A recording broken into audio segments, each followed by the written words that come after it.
Black Theater United has been invited to take over every Tuesday night here at Stars in the House for Black History Month. And Black Theater United was founded because as Black members of the theater community, we stand together to help Black people, Black talent, and Black lives of all shapes and orientations in theater communities across the country. And our voices are united to empower our communities across the country. Our voices are empowered through activism in the pursuit of justice and equality for the betterment of all humanity. We will not be silent. We will be seen. We will be heard. We're here. So please join us on our crusade. And I'm going to jump in here to let everyone know why Carin and I chose to spotlight the folks that support backstage, behind the scenes, up front. I know a lot of times on Stars in the House and, in the theaters, when those bows are taken, you see the actors who we love, the dancers, musicians, we love all those folks, that are on the stage, the singers. But sometimes we, don't give our praise to the folks backstage that really support everyone. So Carin and I, being those backstage folks, said we are going to bring those folks up front and introduce them to you and show you that we are here. And there's some Black folks out there doing their due. So I am going to first bring up our first guest. Her name is Kendra Moore. Kendra, are you there? You going to join us? Hello. Hi, Kendra. Hi. I'm so excited to be here tonight with you two and hang out. Fantastic. Oh, so glad for you to be here. Thanks for coming. I'm going to give everyone a little spiel on Miss Kendra. So I'm going to be reading, so I'm going to be looking this way a little bit, okay? Kendra Moore started her career as a dancer before transitioning into company management. And of course, my phone would start ringing right now. She toured the US and Canada with the Lion King for 13 years as a dancer, dance captain. Prior to joining the Lion King, Kendra danced with Ballet Austin, Les Ballets Jazz de Montreal, and Hubert Street Dance Chicago, and toured internationally to many countries. Kendra is also the co-choreographer of the Kids and Junior Lion King experience that is being put on by many schools across the country. She retired from the stage in May 2016 and returned in June as the assistant company manager on the first national tour of Lion King before joining the Broadway company in the summer of 2017, where she is now associate company manager. She recently was one of the executive producers for the online event called Divas for Democracy that joined the Divas of Broadway with the Divas of Drag to encourage everyone to vote in the 2020 election. Kendra works with Open Stage Project as a program coordinator. Open Stage Project is a nonprofit that exposes young women to backstage job opportunities. So there you go. She was on the stage like I was. I was a former dancer, and then I transitioned behind the scenes. And Kendra is now an associate company manager. So we're going to talk to her about her journey and how she got to where she is. And we are going to celebrate her. All right. So, and both of us, Carin has worked with Kendra also. So well, we haven't worked together, but we have many mutual friends. And actually, I rented her apartment in Chicago while I was doing Big Fish. So she was on tour with Lion King, and she had a beautiful apartment, and I loved it. So thank you. I'm so glad you got to stay there. And actually, we worked on a show that our friend Monique wrote and produced in the Ensemble Theater in Houston many years ago. And I ended up stage managing it, and you flew out. You were so wonderful. You flew out and you did the sound. Yes. With the Ensemble Theater. That was a fun production. It was fun. It was a lot of work, and it was done very quickly, but it was great. We had a great time. Yeah. Great. I am going to ask you a question here. Kendra, why did you pick company management as your next career after dance? I don't know that I picked company management as much as company management picked me.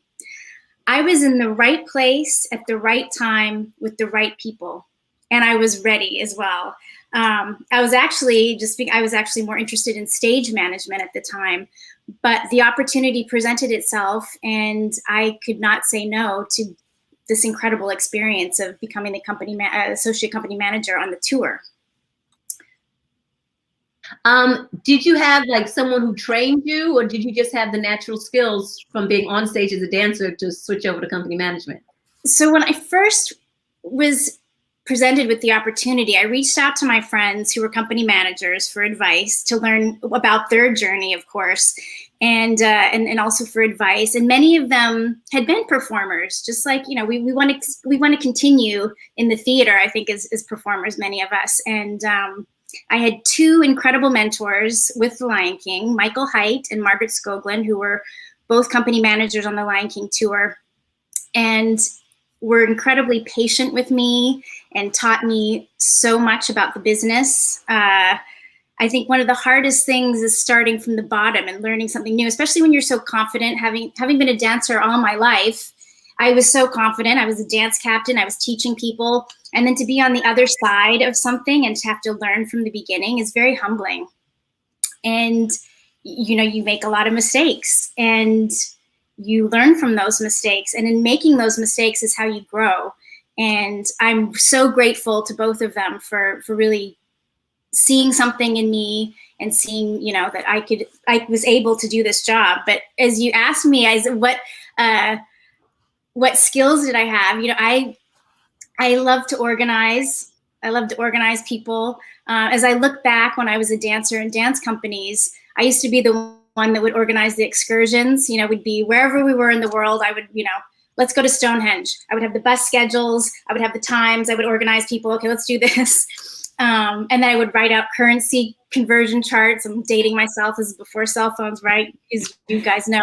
You know, and I'd hand out everybody their currency exchange charts if we were in China or Italy. And I mean, all these things that I realize now were company manager things or skills, right? And then when I was a dance captain in the show, if I wasn't on, I would be hanging out sometimes in the company manager office. Sometimes with Miguel Ortiz, who was one of the company managers. And I would say, hey, would you need any help? What can I do? And I would be helping him maybe sort out the mail or help him with the city sheet, you know, look up yoga studios, gyms, coffee shops, help him fill out the city sheet. So all these little things that I was starting to do. And then as I mentioned earlier with Carin, I ended up doing helping people produce their shows. I have a friend, Omari, not only helped Monique with her show, helped her put that on, stage managed it. A dear friend of mine, Omari, had a rock opera that he wrote and directed, and I helped produce it and helped put it together. And we did it when we were in Denver. You know, I'm surrounded by so many talented people on The Lion King. And one thing on tour is that we created opportunities for ourselves to stay creative and to push ourselves. And I loved being part of that process, whether it was doing a Broadway Cares benefit and, you know, helping to put that together and organize it. So all these skills that I was gathering helped me then translate and transition that into company management. That's fantastic. That's also, I mean, that's one of the advantages of being on tour too. You can just like you move from one city to another, or when you have long sit downs, just like you said, you can take that time and just do something different, you know, other than the show that you're doing. So that's fantastic. Kendra, I want to ask you something. We don't find many Black company managers. And what has been your experience, or has there been an experience that's unique when people realize that the company manager is a Black person? So it's been a positive thing for me. And I think it's been positive for the company to see a person of color in this position, because as you said, it is rare.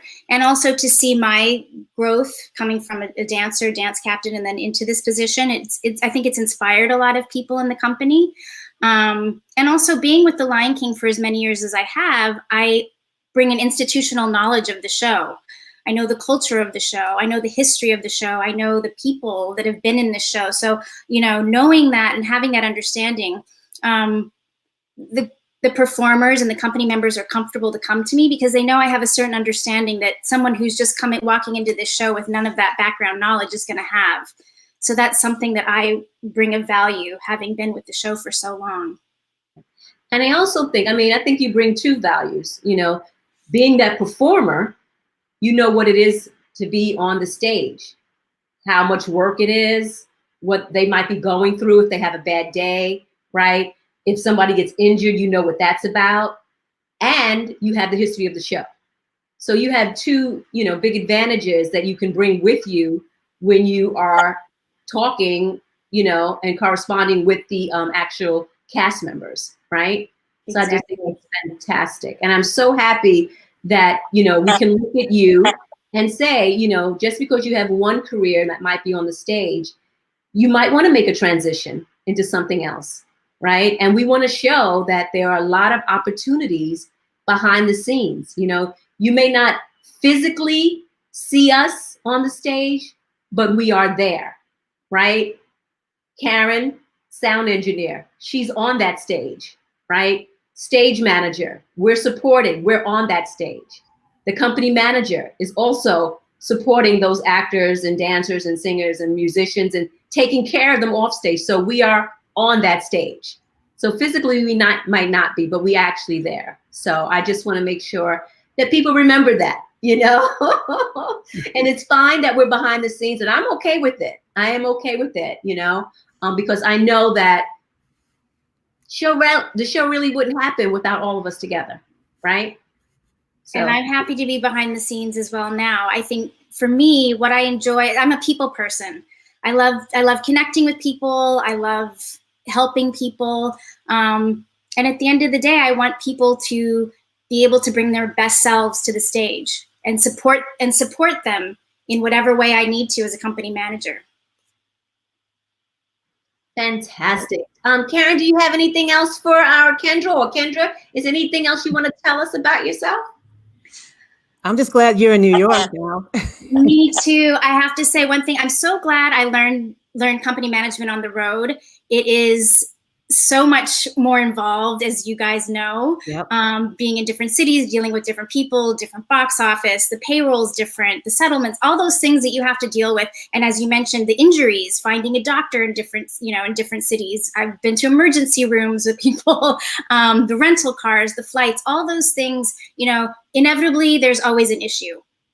And I enjoy the problem solving, and I enjoy trying to figure out how we can, you know, how do we fix these situations.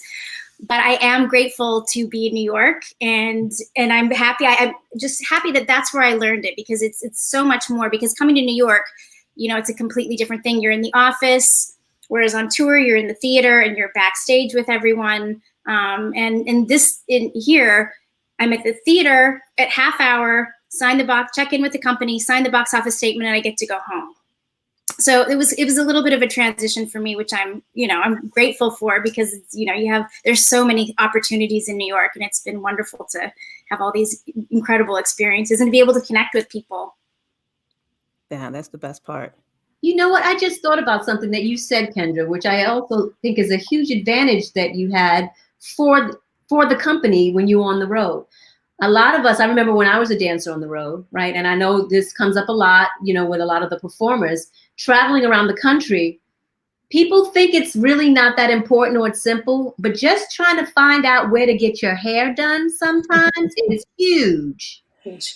Right? That's the truth. Yes. So, I mean, I bet being in Lion King with all those folks, you know, you probably seek those things out ahead of time, and you know when they come to you, this is where you go, this is where you go, this is where our people are here to go to do that.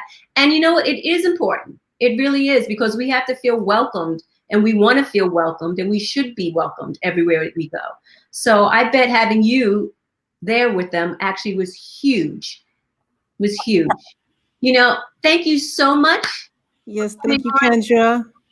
So good to see both of you. Thank you so much. And thank you for all that you're doing with Broadway Theater United. I'm so inspired by all the community that you've created. So thank you. All right. Take care, hon.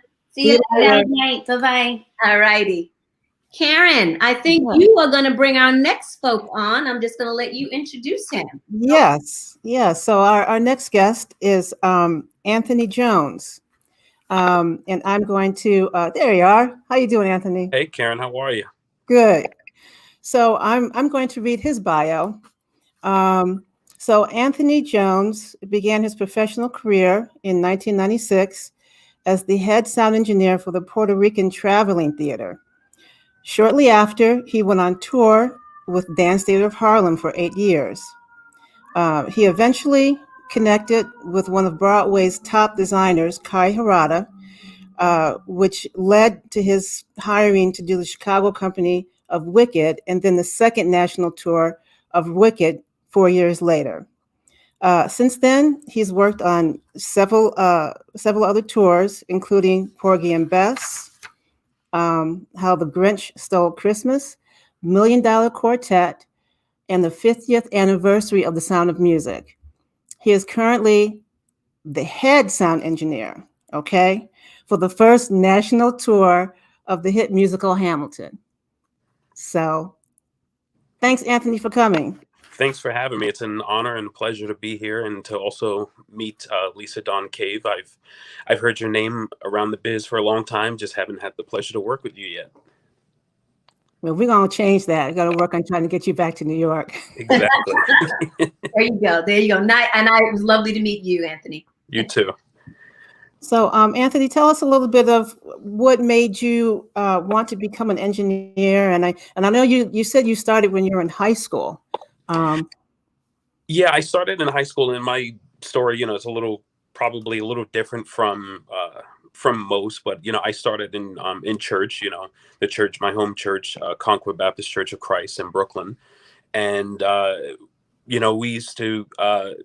We did an installation in the summer and in the very early 90s. And, the company that installed the system liked my work ethic and, offered me, a job once I graduated high school. And when they installed the system, every year my church would do Handel's Messiah. And Handel's Messiah our church was the only church, I think, in the 5 boroughs that had the largest, that was presenting Handel's Messiah at the time. And we would do it with 200 voice mass choir, 26 piece orchestra. But the main thing was, during that time, you saw a full and entirely Black orchestra. So musicians from local 802, from Broadway shows and throughout the 5 boroughs would come and play at Handel's Messiah. And this was a thing, like, from when it started. It's 101 years old now. This series of the way when it's been presented, but my love for music, has always been that. So I've always loved classical music, and and all sorts of music. But hearing that in church, it sort of like it took a hold of me, and seeing how the sound system was put together, at church, and then at the sound shop, it was something that was like, wow, this is something that's really cool.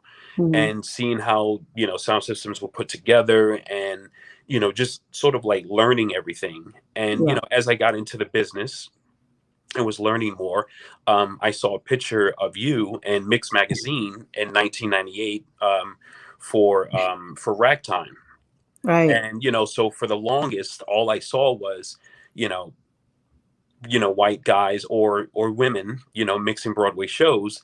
And then when I saw Carin's picture in Mix magazine, I was like, wait a minute, there's one of us that's doing this. Holy crap, like, this is amazing.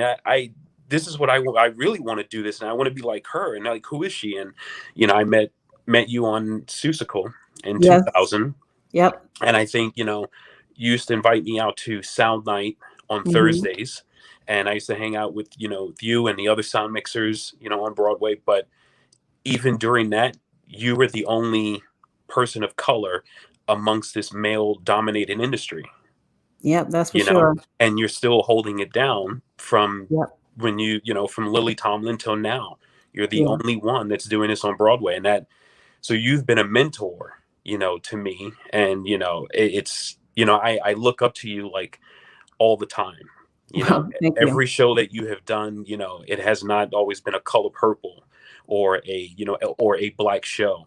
It has been Right. shows like Thoroughly Modern Millie or Mamma Mia, and just shows that you would normally see a non-person of color, mixing, Yeah. so that there has been like an inspiration. So that there has been like, one of the things, like, seeing you like in Mix Magazine do this, it's like, wow, that's been the inspiration for me. Well, that's great. And I was so glad actually that you, because I remember when you came to talk to me when I was doing Suzical, Mm-hmm. and you expressed an interest, and I was like, great. Here's a young black man who wants to do sound. And I was like, look, talk to, and I gave you some names. Yeah. And you knew about shop work anyway, Mm-hmm. and you had already been working for Dance State of Harlem. So, and I was so glad to hear that when you were actually brought on to the Wicked tour, and you got in there and you did an amazing job, and then eventually became the head sound. And you're an amazing mixer, and that is what I like to see. Right. This is not enough of us, and even those that are not black. There's a whole bunch of mixers out there, but we have to be the best at what we do, and you are one of those best mixers out there. So I'm very proud that you have made it to where you are, and now the head sound for Hamilton. I mean, that's fierce, man.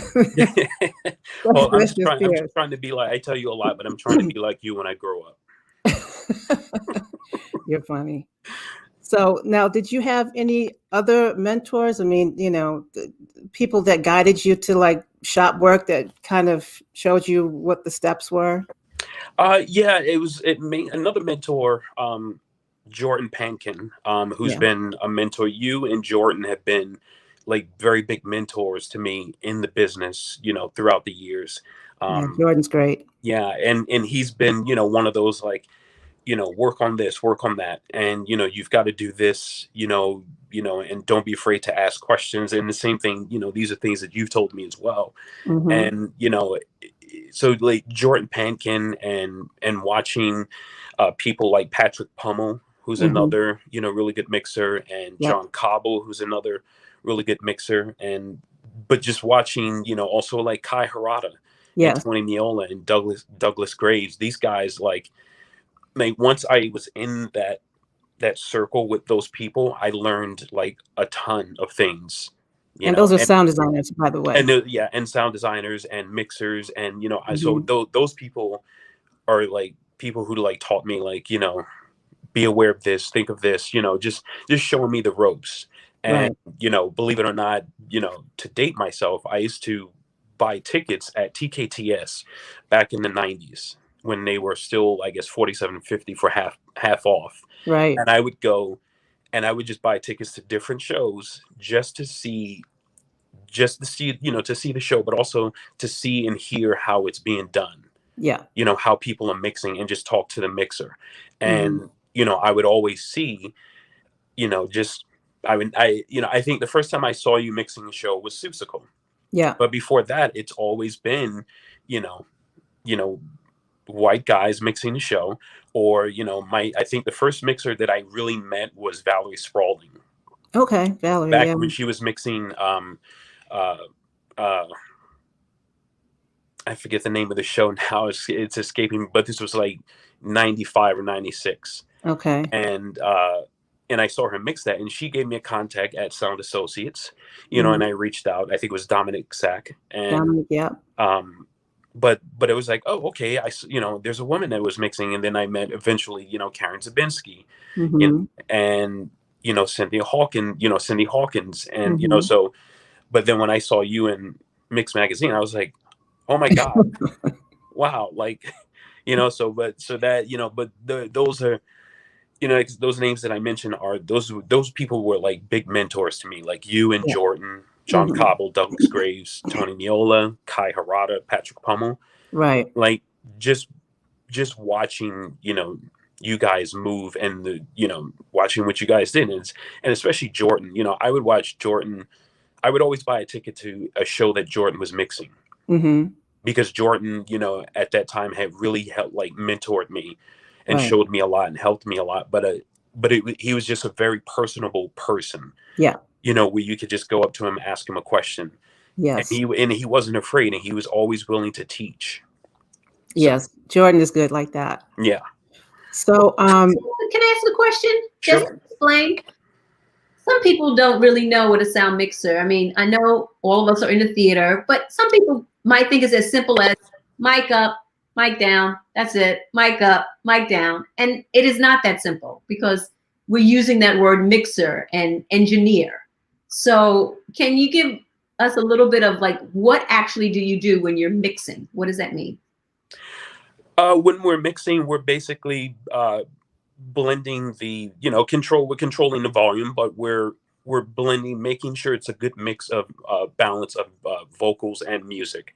So, if you like a show like Hamilton, for instance, everyone knows that Hamilton has a lot of words and it's very fast paced. So you either, you want the music to be exciting, but also you don't want the music to be, to bury the vocals. And you don't want the vocals to feel very thin without any sort of music support. So you have to listen to what both are doing, and you have to know when to sort of, like, bury the vocal a little bit more, or, push the vocal some more. It's a balancing act.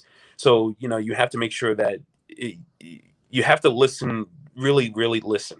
You have to do critical listening, like Hamilton, for instance, or with any show. And that's one thing that I've learned over the years, is to do, very critical listening. That's one thing I learned from Jordan is how, listen to what the orchestra's doing with the vocal. What are the reeds doing? What are the strings doing? Are they competing with, the lyrics right now in this song? If they are, pull it back. If you feel like it's not, the vocal is not being supported, push the orchestra a little bit to make it a little bit more exciting, but don't get too big before the end. Because if you get too big, before the end, you have no place to go, and then it just sounds like cacophony after a while. Yeah, exactly. And that's why you're the head. One day I'll be like you. You just need to come and work on Broadway, so I won't be the only one. Yes.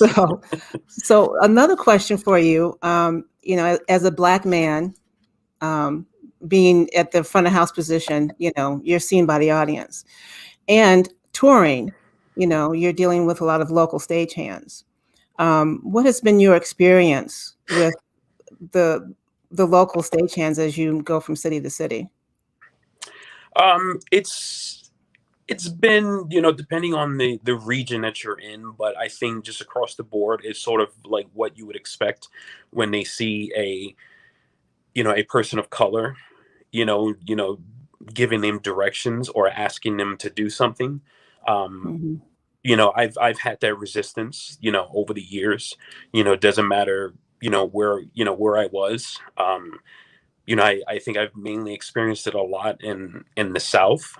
And, I've been, I've had some things, said to me, on tour, that was, there's a little that were racist. And, and I brought it to, someone who was above me.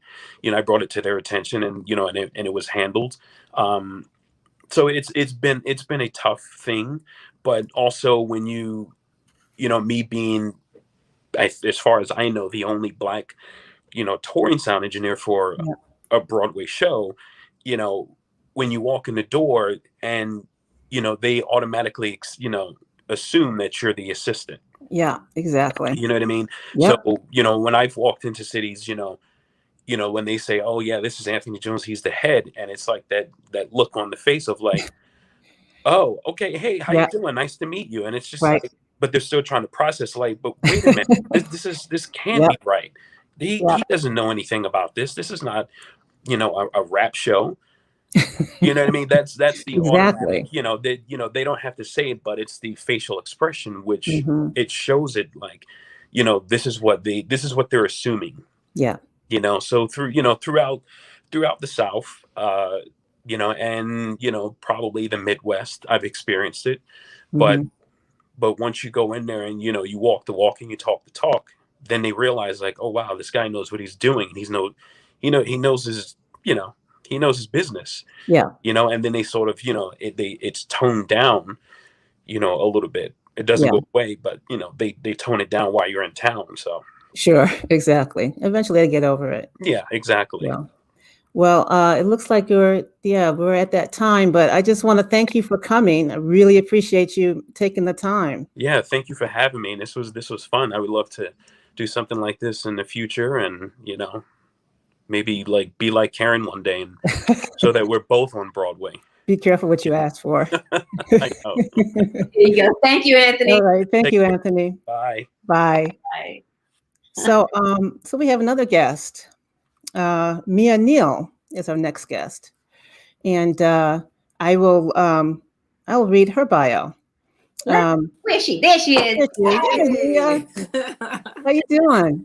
I'm good. How about you? Doing good. Thanks for coming. Thanks for having me. It's Cool. so nice. And your hair looks nice. You got a nice background there. I had to represent for y'all, Of course. So I'm going to read a little bit about you. So Mia Neal, a Gary, Indiana native, entered the beauty industry 20 years ago. Mia's career took off after being accepted to the Juilliard Wig and Makeup Apprenticeship Program in 2002. And I actually was in the Sound Apprentice program at Juilliard too. Yeah, go Juilliard. Let's see. She soon after joined Local 798, the Hair and Makeup Union. And Mia worked as a hair supervisor for numerous Broadway shows before transitioning into a Broadway designer. Her credits include Raisin in the Sun, Iceman Cometh, West Side Story, and Shuffle Along, which we did together. And that's where she won the first ever Drama Desk Award for hair and wig design. Go ahead, girl. Yes. She has also worked on many TV and film projects, recently including Uncut Gems and Ma Rainey's Black Bottom. Mia specializes in wig building and period hairstyling. She is currently filming a feature film in Philadelphia for Netflix. So welcome, Mia. Hey, thanks for having me. Sure. So so tell us what made you interested in beauty and hair and makeup and all that kind of stuff, and especially designing wigs. It's funny. As I started off, I was more into makeup. And I thought for sure that I was going to lean into like makeup and maybe even more corporately, go the corporate route for, one of the major companies. Because I was working for Mac when I was in college in Mississippi. Okay. So, and that's how I actually found out about Juilliard, was because one of the women who I worked with had just finished the internship program. And she told me about it, and I was like, okay, I would love to go to New York and like learn, makeup and hair at Juilliard. And so she actually wrote me a letter of recommendation. Her name was Christina Myers, and we worked at the Mac counter together. And she wrote me a letter of recommendation, and I got the interview, came out to New York, and I was accepted into the program. And it's funny because the program, it ended up, it was kind of split, like it did hair and makeup, but because I learned how to ventilate and build wigs, that kind of gave me, it separated me, because you have hairstylists, you have makeup artists, but you don't have that many wig builders. Oh, right. And so I ended up leaning more towards hair. And then when I joined the union, they make you choose. You can't do both. You can't do hair and makeup because you're taking up two jobs. Mm-hmm. So so I had to choose, and hair had really been my background before I started working at the back counter anyway. So I said, this is more of what I should do. So that's how it, jumped off. And, I actually moved to New York with just plan. I said, if I just work on Broadway, You know, if I just get a job on Broadway, like that. You know, And you did. my little dream was so small in terms of, you know, it seems so impossible, you know? Yeah. And it was, I think I had been here for 3 months and I worked on my first Broadway show and I was like, okay, I got to switch up my plans here. Right. I got to go a little further. Right. That's great. Yeah. And we actually, all three of us did a show together. Yes. All three of us did Shuffle Along, right? Yes, exactly. But I worked with you all on Color Purple before On Color Purple. the original Color Purple. That's right. And I was working under Charles LaPointe at the time. So I was supervising the show for him and he designed it. Right. That's right. Yeah. there you go. I mean, it is so, I mean, I won't even say rare. It's not even thought of. I actually remember maybe about 2 months ago, someone had said to me that they were doing the show and they were like, you know, there aren't any Black hair design. I was like, whoa. I said, I think one. I mean, I think she's the only one, but I mean, at least, I'm sure there are more out there. We need to bring them forward too. Yeah. You know, but I only knew you and I've only worked with you. And I gave, you know, your name and they were like, wow, I didn't even know Mia. Right. And I know you've branched out and you're also doing film and whatnot. Just fantastic. Yes. But I want to ask that question. How did it feel when you won that drama desk? First of all, that was so unexpected. Wow. I mean, because that was the first year that they added hair as a category. So when you're putting up the show, it just never crosses your mind that there's a chance of you winning anything, because none of the awards, other than the Drama Desk Awards now, actually recognize hair as a category. The Tonys don't recognize it, you know, so it never, at that point, I don't think it had crossed any designer's mind, wig designer, like this show could potentially get me a Drama Desk or, you know, so the whole process caught me off guard. It caught me off guard when I was nominated because I didn't know that it existed, you know, so people were calling me that day, like, you just got nominated for a Drama Desk. And I was like, they don't have a hair category. They're like, no, they do. And I was like debating with people, like, they don't have a hair category, sweetie. And they're like, Google it. You know? Well, now they do. Like, oh my God, they do. They added it this year. So, and then, you know, I'm so silly. It's like I went with one of my best friends, Jen. And so we're like in the audience. And I looked for the other wig designers. And I said, oh, they're really close to the stage. We're a little far back. And I said, we should go grab another cocktail because I won't have to get up there and say anything. And that's what we did. We sat there, had a couple cocktails. I had no speech prepared. I had like nothing. So when Ann won and she was sitting near me, Ann Roth, I was like, ooh, Jen, we might actually stand a chance here. And then when they called my name, it was a complete shock and surprise. Complete shock and surprise. Like, I'm still surprised by it to this day, you know, like what an honor. What an honor. Well, I'm not going to go ahead. Well, no, I was just going to say, you do amazing work. I mean, thank you, Carin. I used to watch you, you know, I used to come in the wig room and watch you make those wigs during the Color Purple, you know. Right. So you do amazing work, but go ahead. That. I was going to say, you worked for George C. Wolfe. Yes. And, you know, George's going to let you know if he likes your work or not. This is true. Okay. This is true. And I'm telling you, I would have quiet sessions with George as the stage manager. And I would sit with him sometimes and he would look and go, she's good. Wigs. It was a period piece. And that's, I believe, what you're known for more than anything is, you know, period. I love doing period pieces. Oh my goodness. You did those wigs up on those girls. And thank you. It really was. It was amazing. And I remember he was like, she's good. And look where it led, right? He just directed Ma Rainey's Black. And who did he call? Exactly. Right? Mm-hmm. Him and Ann Roth. That's right. Look at that. Look at that. Beautiful. Fantastic. Yeah. There you are. You're working. That's great. Yeah, it's nice. You know, I've had so many people look out for me, you know, and like, that's the thing. It's like, because there's so many, you could be good, you could be, you know, but when people really look out and give you opportunities to to really show what you can do, you know. And I feel like from the beginning of my career, I've just been so blessed in that way. You know, like Charles LaPointe hiring me to do Color Purple. I was like, I'd only done he hired me to do A Raisin in the Sun as a supervisor, and I had just finished Juilliard. Wow. You know, that's unheard of. Yeah. You know, that's unheard of. And then he hired me to do Julius Caesar as the supervisor of that one.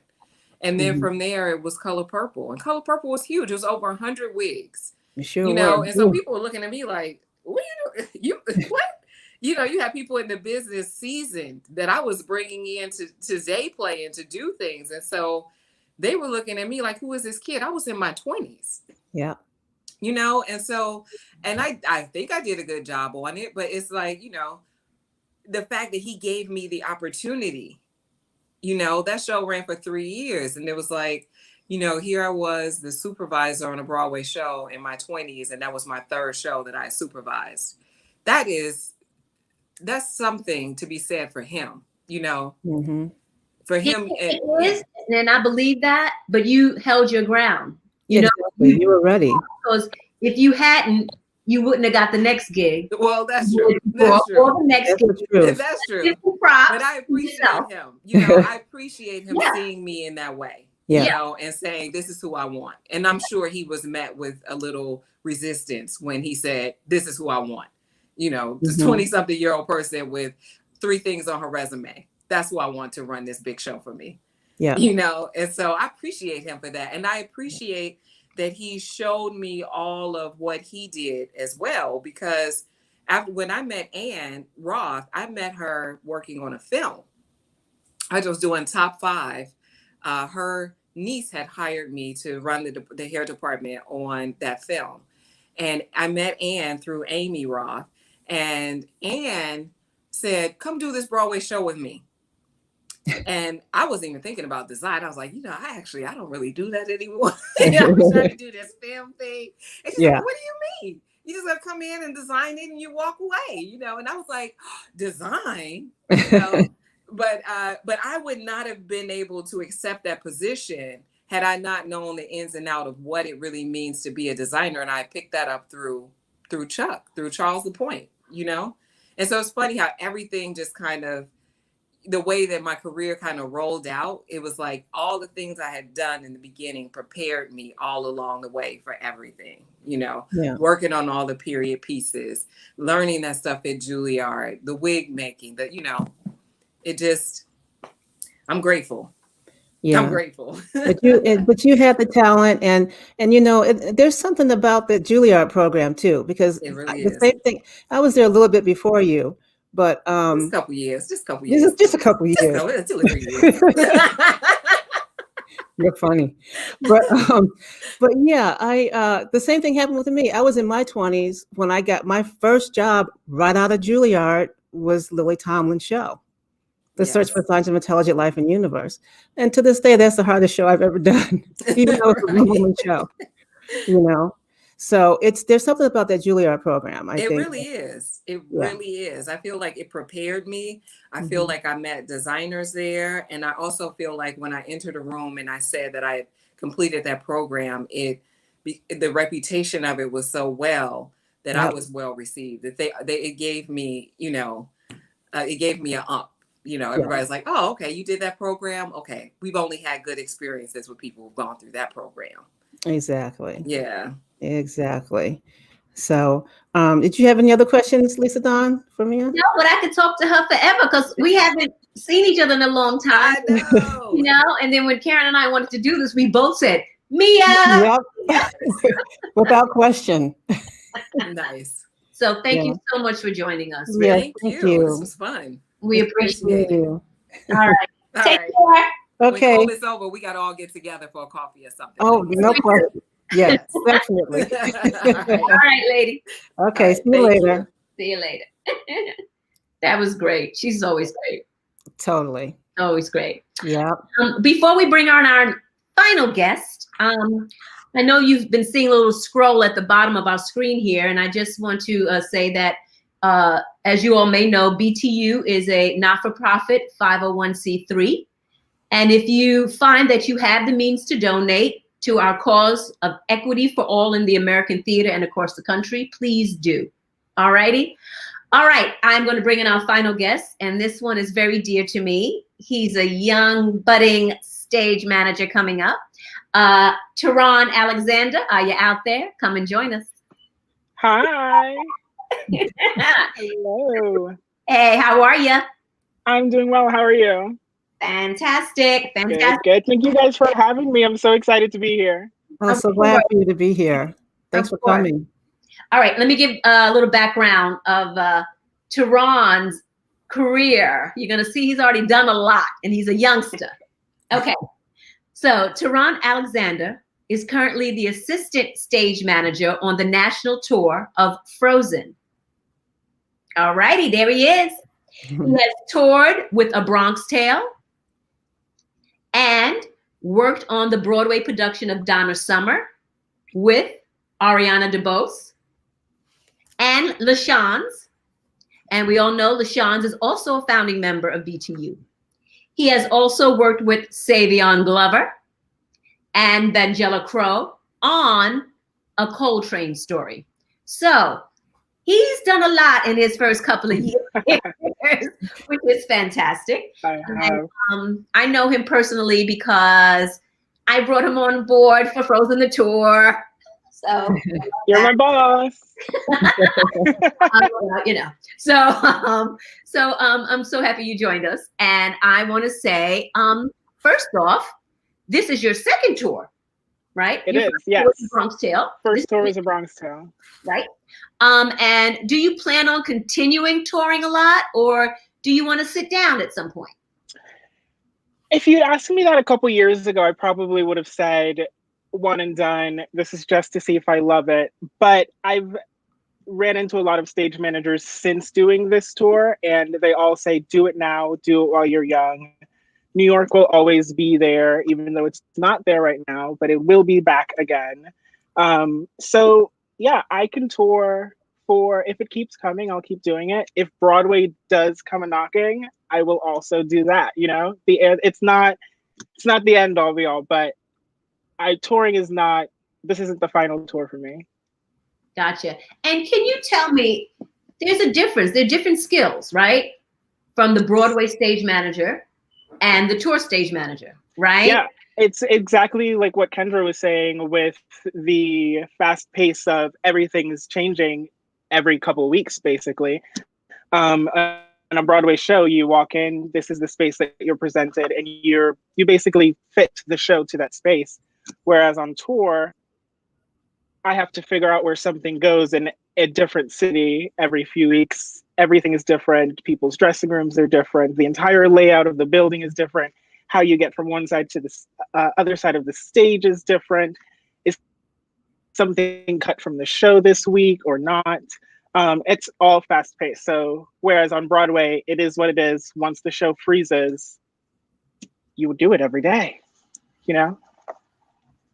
Can you tell me, do you have any mentors, folks that I do. I have so many. I started stage managing in high school, actually. So when I was graduating middle school, I didn't know what I wanted to do with high school because I had two options. There was the main high school that everyone usually goes to, and a fancy new high school being built nearby, and it happened to be called the Cicely L. Tyson School of Performing and Fine Arts. So I told myself, I have to go to this school. Do I have any talent? Absolutely not, but we'll find it. So I asked my family, I looked at the list of what is offered in the program at Tyson, and I asked my family to get me a Yamaha keyboard. And my grandfather did get me that Yamaha keyboard, and I taught myself how to play the piano to get in. Wow. Yeah, so I taught myself a few songs on the piano. I got into Tyson, and on the first day of school, I was very, very confused when I was sitting in a theater being showed everything backstage. And for my first year, I actually ended up being a double major at Tyson, a piano major and a theater major. And I did acting, I did scenic design, I did props. I remember my first musical that I performed. The first time I performed a musical was for an audience of one, and it was Miss Tyson. For her birthday, she came and saw the show. So that was my first time ever performing a musical on stage. Amazing. And I eventually stuck with stage management throughout high school. And Mr. James Lemon, who's the teacher there, and Miss Ray Dudley both mentored me through that 4-year program. They're still my mentors today, talk constantly and help me through many situations. Mr. Lemon was actually the one that drove me to my college interviews. So he is a big supporter. And I stuck with stage management through college. I went to Rutgers Mason Gross, where I ran into plenty more mentors: Carol Thompson, Leslie Leiter, Christine Whalen. Graduated and started working. I've been stage managing since my freshman year of high school, and I have not stopped doing it since. Wow. Yeah. That's fantastic. So I have a question for you. Being out on the road, because I toured on and off for 11 years, but being a young Black stage manager on the road, what was your experience as you went from city to city with local people? Yeah, I've definitely ran into a few locals that are difficult to work with or need to be reported to higher authorities, higher than myself. Mm-hmm. But I've honestly had more pleasant experiences with locals than a lot of other people, especially a lot of the cast members. When I walk into the building on the first day, I'm usually confused for a cast member because stage managers don't look like me. Of course. And it's a moment of surprise for a lot of people when I'm the person giving demands to a lot of older white men that are the locals in a lot of these cities. And that was a big step that I had to come over. I had to jump over that hump of nervousness, talking to people and giving them notes and telling them that, no, what I'm saying is the way and you're going to do it because good for you are a local, welcome, thank you, Mm-hmm. And there were a few moments of challenges throughout that. Yeah. Wow. Okay. And there are definitely a couple cities that I won't go back to. I hear you. Just being honest, the experience was so bad that if it does come up, I know not to be there. Wow. There you go. Wow. Well, we are all working towards, right, across the country, more welcoming spaces for people of color, right? Yep. So we're all going to strive for that, and we're going to work towards that, and hopefully you won't have to say that. Exactly. And you will be able to go back to those places and feel welcome and feel safe in this country, basically. Right. So yeah, that's one thing that change. Correct. But I am so happy. I mean, I remember how I met you was through another Black stage manager, Beverly Jenkins, right? Yes. And she recommended you, and she even said that when she was going to put you on a Bronx Tale, because she was the supervisor for that, she was so excited about it. And you hadn't been on tour yet. That was your first tour. No, I hadn't been on tour. Yeah, but she said that she saw something in you, and she's like, I'm giving this guy a shot. He's going to go out there. And he's both Beverly Jenkins and Kelsey Tippins, who was the stage manager of that show, took such a huge chance on me. I'd done one Broadway show. I hadn't done a show with automation before. I've done regional and off-Broadway, but nothing to the scale that they're asking me to do. Mm-hmm. And in both of my interviews, Kelsey said that they're taking a chance on me. And I appreciated that so much because a lot of times I personally felt like I was ready to take that next step in my career. Mm-hmm. But what I was finding was that wall of, you're very green, you're very young, you don't have the experience, the typical things that people find when you're trying to advance in your career. And I needed someone to take that chance, someone to give me that experience that I needed. And Beverly and Kelsey took that chance on me. And when I got my interview for Frozen, I actually had no idea who recommended me, and I was racking my brain. Like, who do I know that would do this? I have no idea. And then when I finally got the job, she texted me and said, "I heard congratulations are in order," and it all came together. Yes. But like you and Beverly are both two new mentors that I've met in the past 2 to 3 years, and I love that. Yeah, I mean, you know, somebody always has to take the chance and have someone be the first, you know. And I remember in my career, you know, it also got to a point where somebody called me up, and you know, I had PSM, but they were smaller shows, and then I got that phone call to do one of the hardest technical shows I've ever done was Rocky, you know, and I got that phone call to do that, and I said, I'm taking it on. And I'm telling you, I mean, that was a monster, and it is till this day the hardest technical show I've ever done. But once I did that show, the floodgates just opened. That was it, you know? Yeah, I mean, part of it was also taking such a huge chance in myself, and am I ready to travel the United States of America with a show and be responsible for 30 plus people. Yeah. You know, be one of the managers responsible for 30 plus people on a daily basis. And yeah, I took that chance. I wanted that. I needed to trust that. I needed to see in myself what everyone else was seeing in me. And I took that opportunity and ran with it. Well, I'm so happy you did. And I experienced you during All Through Tech, and you are fabulous. Thank you. You're going to keep doing, and you're going to keep doing. So I'm happy for you. All right. Thank you. Thank you.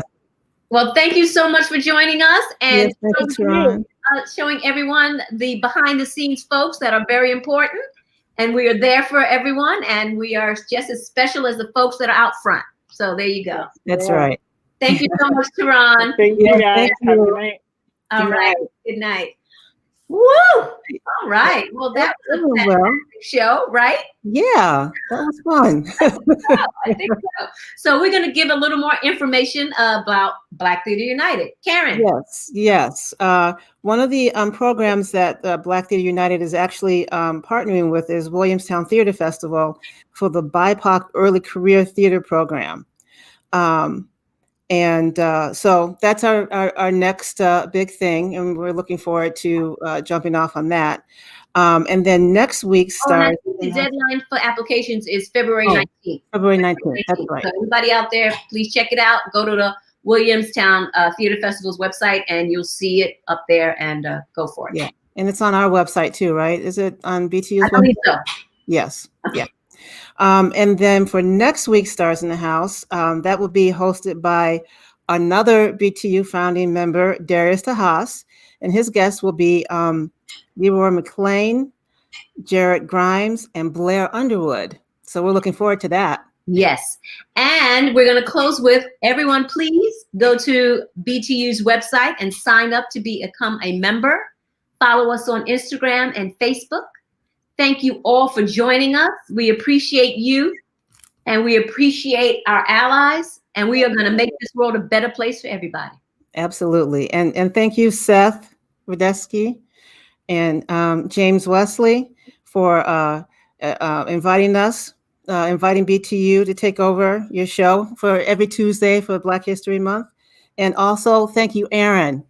Erin Hartley, who's backstage right now, who put this all together, and she's behind the scenes right now. So thank you, Erin. Yes, right. She's been the backbone behind us getting us together here. There you go. All right, everyone. Thank you so much. Thank you so much. Take care. Stay safe. Love you. Bye-bye. Bye.